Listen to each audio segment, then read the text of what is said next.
ध्यान से समझिए, तो हाथ के हाथ चित्र भी बनाते चलिए। अगर ये एक्स और वाई अक्ष है,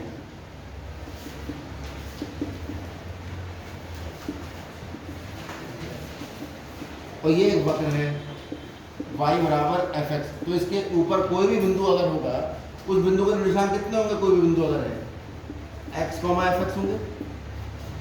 अरे भाई किसी वक्र पे, अच्छा किसी भी बिंदु के निर्देशांक होते क्या हैं? x y होते हैं। और हम कह रहे हैं आपसे कि भाई y बराबर एफ एक्स है, तो जब y बराबर एफ एक्स है और हर बिंदु के निर्देशांक x y होते हैं, तो y का मान तो एफ एक्स है ना, तो बिंदु का निर्देशांक कितना होगा? x F x. मैं आपसे कह रहा हूँ कि यहाँ पर एक बिंदु है और इस बिंदु का x निर्देशांक बताएं, x बराबर, और इस बिंदु पर मैंने खींच दी एक स्पर्श रेखा। स्पर्श रेखा क्या होती है? एक ऐसी रेखा जो इसको केवल छू के निकल जाएगी,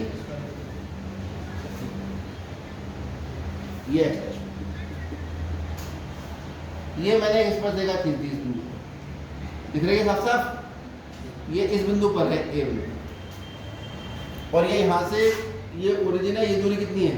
ए। तो अगर y बराबर एफ एक्स वक्र है, तो ये कितना हो जाएगा? एफ हो जाएगा, यहाँ से यहाँ तक की दूरी, ठीक है। अगर ये स्पर्श रेखा मैंने खींचा है और ये स्पर्श रेखा थीटा कोण बना रही है, तो ये ए जो है वो कहलाएगा स्पर्श बिंदु। क्या ये सीधी रेखा है? बिल्कुल। ये क्या कहलाएगा? स्पर्श बिंदु।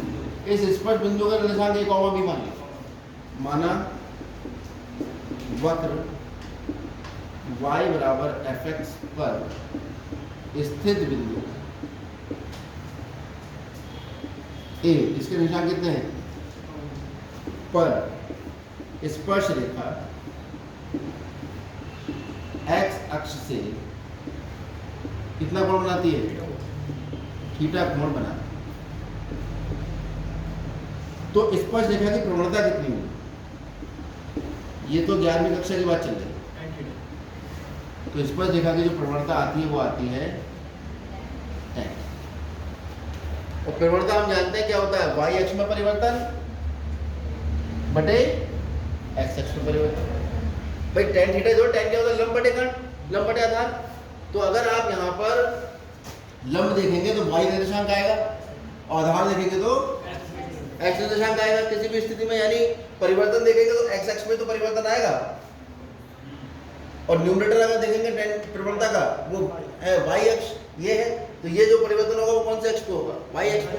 और यहाँ जो परिवर्तन होगा आधार में किसमें होगा? x अक्ष पर। तो अगर परिवर्तन को बहुत छोटा ले लें,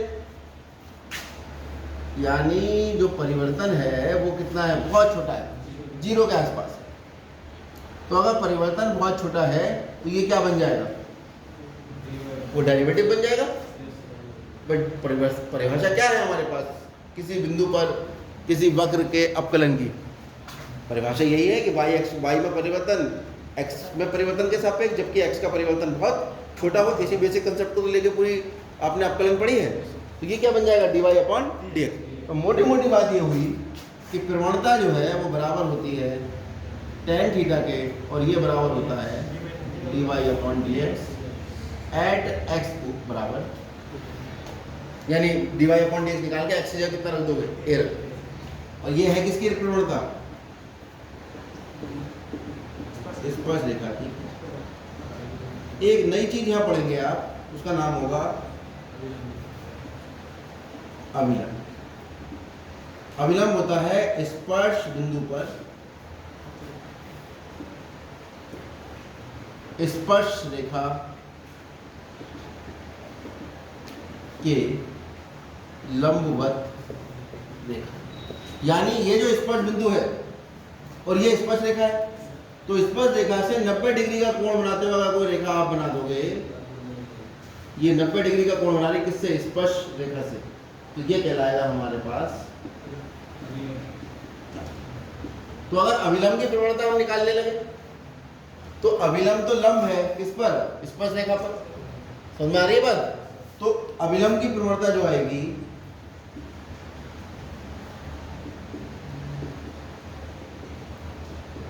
आपको हमने सिद्ध भी करवाया था कि यदि दो रेखाएं आपस में समांतर हैं तो उनकी प्रवणताएं बराबर होती हैं। और यदि दो रेखाएं लंब है एक दूसरे पर तो उनकी प्रवणताओं का गुणनफल। तो अगर एक रेखा की प्रवणता पता है तो उसके लंब रेखा की प्रवणता इस तरह से निकल आएगी -1/m1, यानी m क्या है यहाँ पर, उस रेखा की प्रवणता जो इस रेखा पर लंब है। ठीक है, यानी अगर हमें ये ज्ञात है कि एक रेखा की प्रवणता हमें दे रखी है और उस रेखा के लंब रेखा की प्रवणता निकालनी है तो वो हो जाएगा -1 उस रेखा की प्रवणता, यानी अभिलंब की प्रवणता जो आएगी वो -1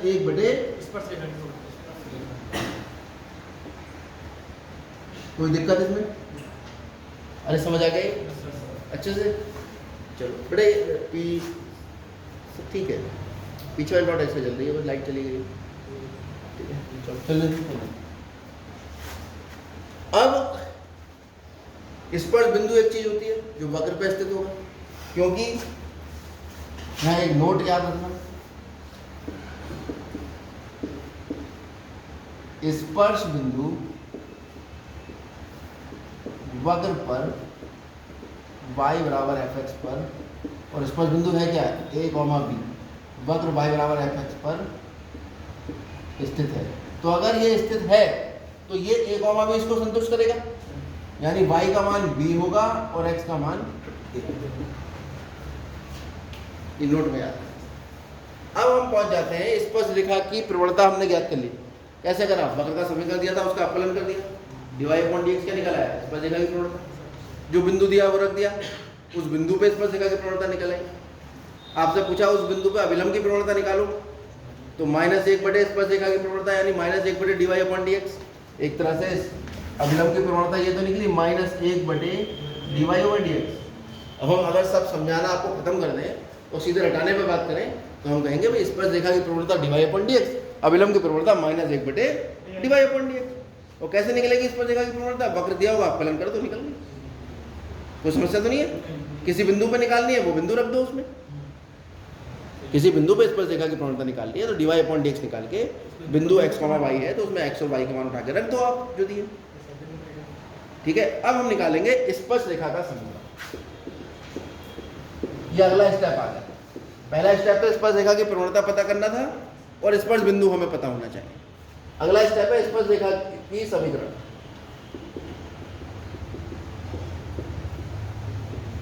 प्रवणता तो ज्ञात कर ही लोगे। यदि स्पर्श बिंदु a, b तथा स्पर्श रेखा की प्रवणता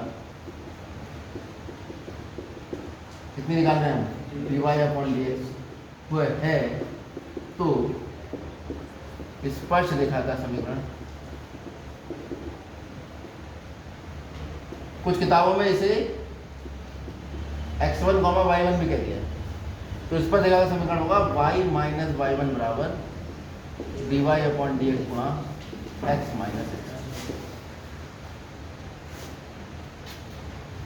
क्योंकि किसी एक बिंदु से होकर जाने वाली रेखा जिसकी प्रवणता m है उसका समीकरण आपने पिछले साल पढ़ा था y - y1 बराबर m गुणा x - x। याद आ गया? सरल रेखाओं वाला पार्ट जम के पढ़ लेना, उसे पढ़ के नहीं आओगे ये वाली पूरी एक्सरसाइज आपके समझ में नहीं आएगी, इसमें हमारा कोई दोष नहीं। ठीक है, हम आपको 12वीं कक्षा पढ़ाएंगे तो 11वीं तो बेटा आपको खुद पढ़ के आनी पड़ेगी, बीच बीच में आपकी हेल्प कर देंगे अगर आप कुछ पूछेंगे समझ में नहीं आ रहा होगा। अब आपसे पूछ लिया उसने अभिलंब का समीकरण,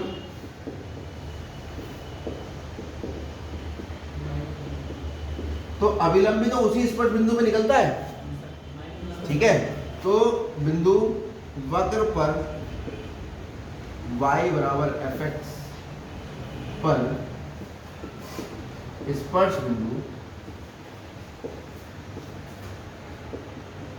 x1, y1 पर स्पर्श बिंदु x1, y1 पर अभिलंब का समीकरण।